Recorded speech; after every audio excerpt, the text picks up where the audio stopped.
Barabara nene ya kuma Nairobi guthie Naikuru ituikanĩirie mwena wa Naivasha nĩ gatagatĩ ka barabara iria ikoretwo ikiandĩkithia namba nene ya ikuũ ciumanĩte na mĩtino ya barabara.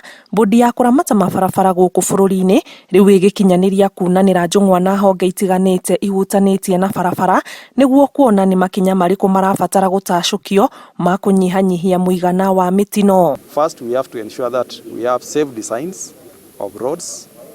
We also need to ensure that we have safe vehicles on our roads. We also need to ensure that we have safe drivers. We also need to ensure that the vehicles are driven at safe speeds as per the design standards.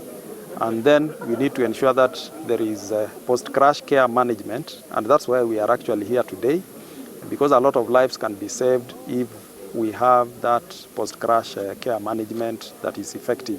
Na kuona thibitarĩ wa Naivasha nĩ ũkoretwo ũkĩamũkĩra arwaru aingĩ kumana na mĩtino, ngari ya Kanyaga kana ambulance ĩrĩa yaheanirwo mwaka mũthiru nĩ rũhonge rũrũ gũtangĩkĩra arwaru kuona makĩria arĩa marehagwo kuma mĩtino-inĩ ya barabara. Rĩu nĩ yongereirwo macini cia gũteithĩrĩria gũtangĩkĩra mĩoyo ta iria ikoragwo rumu-inĩ cia ICU, na muoroto nĩ rĩrĩa ũhonokanio ũratwarithio na mbere harĩa mũtino wekĩkĩra, macini ici ikahũthĩka gũtangĩkĩra arĩa magurarĩte mũno mbere ya makinyio thibitarĩ.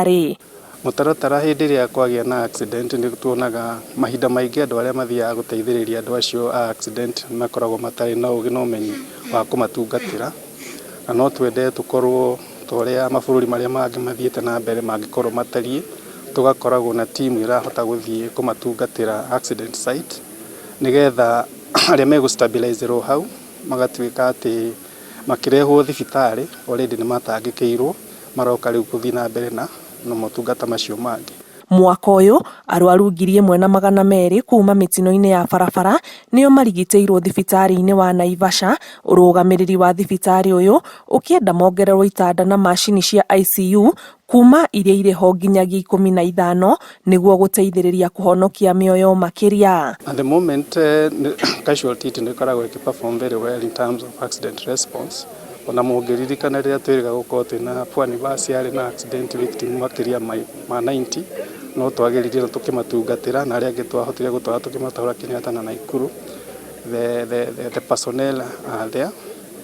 Koguo the only thing that maũndũ macio ma advanced where the county government wants to elevate this facility to a level 5 nĩgetha heo more resources na equipment. We've told the hospital to package all the wish list that they have, and then we'll engage them further with our management at head office.